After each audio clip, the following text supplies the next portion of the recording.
Bonjour et bienvenue dans cette deuxième vidéo du chapitre sur les limites de fonctions, avec le grand 2, limite infinie en un réel petit a. Voici la définition de ce qu'est une limite infinie en un réel a.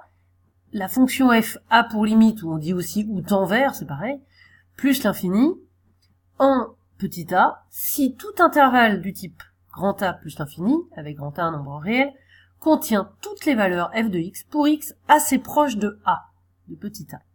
Donc là, c'est la définition pour lorsque la limite de f de x est plus l'infini en petit a. Ça s'écrit de cette façon, limite avec en dessous x tend vers petit a de f de x est égal à plus l'infini. Ça équivaut donc, une autre façon de traduire cette définition, c'est de dire que pour tout réel grand A, il existe un réel alpha tel que pour tout x qui appartient à a moins alpha, a plus alpha, l'intervalle ouvert. Donc ça signifie pour tout x suffisamment proche de a, donc dans l'intervalle entre a moins alpha et a plus alpha. Donc x suffisamment proche de a, ce qui est écrit là. On a f de x strictement plus grand que a, donc f de x aussi grand que l'on veut. C'est illustré par ce graphique. La courbe là de la fonction est en rouge, et cette droite ici ne correspond pas à la fonction, mais par contre ça permet de voir l'endroit, c'est la droite d'équation x égale a, l'endroit où x vaut petit a, pour constater que la fonction, elle tend vers plus l'infini dès qu'on se rapproche de petit a. La fonction n'est pas définie en petit a, et donc elle tend vers plus l'infini quand on s'en rapproche. C'est ce qui est expliqué ici. Cette première définition, elle correspond à une fonction qui tend de chaque côté de petit a vers plus l'infini, à gauche et à droite.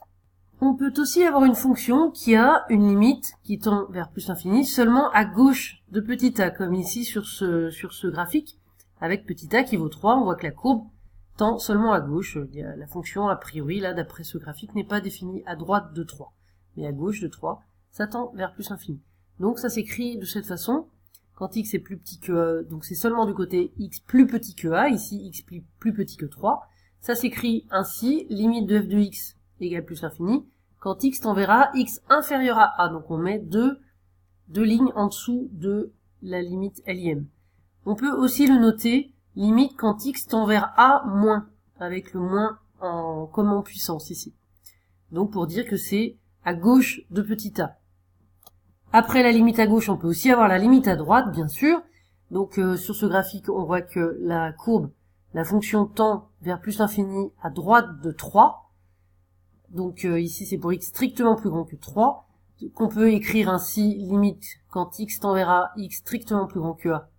Donc toujours en dessous de la limite LIM, de f de x égale plus infini, qui se note aussi limite de x quand x tend vers a plus. Je fais juste un petit zoom parce que là c'est tout petit pour bien voir le a+.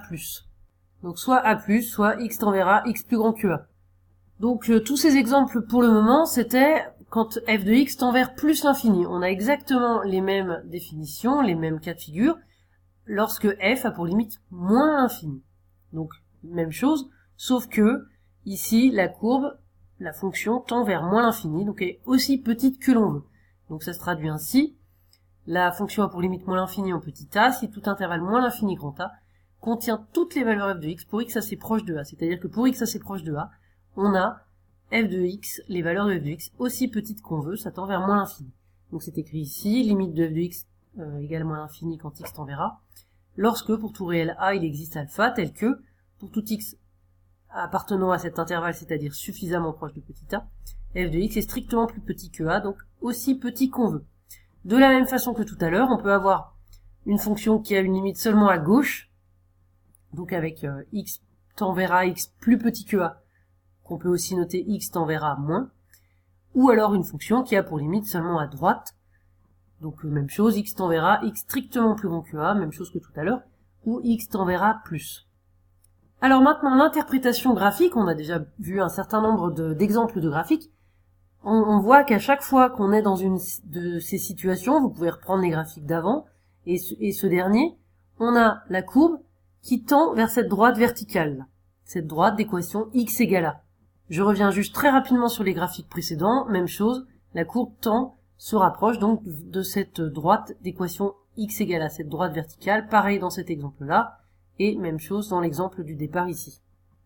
Et donc, on dit, de la même façon qu'on avait vu dans la première vidéo, lorsque la courbe se rapproche d'une droite horizontale, on dit que cette droite c'est une asymptote, et bien là, cette droite verticale, on appelle aussi une asymptote. Donc lorsque la limite de f de x quand x tend vers a égale soit à plus l'infini, soit à moins l'infini, éventuellement seulement à droite ou à gauche, donc c'est-à-dire dans ce cas-là avec x plus petit que a ou x plus grand que a, alors la droite d'équation x égale a, cette fois-ci, est asymptote verticale, puisque là il s'agit d'une droite verticale, est asymptote à la courbe représentative de la fonction petit f. Et de la même façon que dans la première vidéo où on avait une asymptote horizontale, une asymptote c'est bien une droite vers laquelle la courbe se rapproche autant que l'on veut, sans jamais la toucher. Et nous terminons avec quelques exemples de fonctions à connaître et qui sont caractéristiques de ces asymptotes verticales. Tout d'abord la fonction 1 sur x carré en 0. Donc 1 sur x carré, quand x tend vers 0, x carré tend vers 0 bien sûr, en étant toujours positif, puisque c'est x au carré.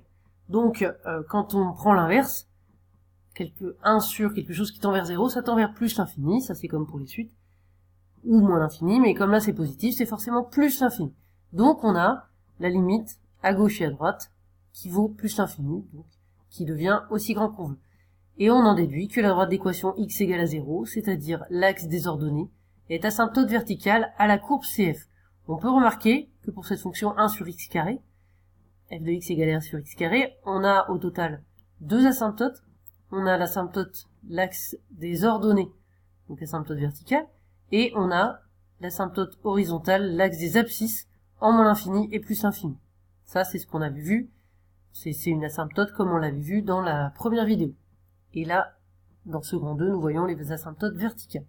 Deuxième exemple, la fonction inverse que vous connaissez bien. Donc là aussi, on l'étudie à l'endroit de sa valeur interdite, c'est-à-dire 0, comme pour toutes les fonctions pour lesquelles on a une limite infinie en un nombre fini, en un réel petit a. Donc ici, ce qui se passe, c'est que à gauche de 0, pour x négatif, quand on fait 1 sur quelque chose qui tend vers 0, ça tend vers l'infini, et comme là, à gauche, c'est négatif, ça tend vers moins l'infini.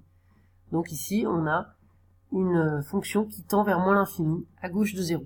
Et à droite de 0, comme ça tend vers 0, mais vers quelque chose de positif, quand on prend l'inverse, ça tend vers plus l'infini. Donc à gauche de 0, ça tend vers moins l'infini, à droite, ça tend vers plus l'infini. On en déduit, il suffit d'un des deux, il suffirait d'une des deux limites pour déduire que la droite d'équation x égale à 0, la même que tout à l'heure, l'axe des ordonnées, est donc asymptote verticale à la courbe de la fonction inverse. Et pour finir, un dernier exemple sous forme d'exercice pour vous montrer comment il faut rédiger pour justifier ces limites. Donc la fonction h de x égale 1 sur x moins 2, qui est définie sur R sauf en 2 puisque le dénominateur ne peut pas être égal à 0, et on cherche la limite de h de x quand x tend vers 2, à droite de 2 quand x est plus grand que 2, et à gauche de 2. Et ensuite interpréter graphiquement. Voilà, on commence par regarder le dénominateur, x-2, de manière évidente, quand x tend vers 2, on remplace 2-2, ça tend vers 0. Et puis on a deux cas de figure, x-2 est strictement négatif lorsque x est plus grand que 2, on a simplement passé le 2 de l'autre côté. Donc lorsque x est strictement plus grand que 2, on a x-2 qui tend vers 0 et qui est strictement positif. Donc quand on fait l'inverse de quelque chose qui tend vers 0 et qui est strictement positif, ça tend vers plus l'infini.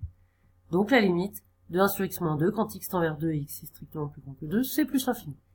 Et le deuxième cas, c'est que x-2 est strictement négatif lorsque x est strictement plus petit que 2.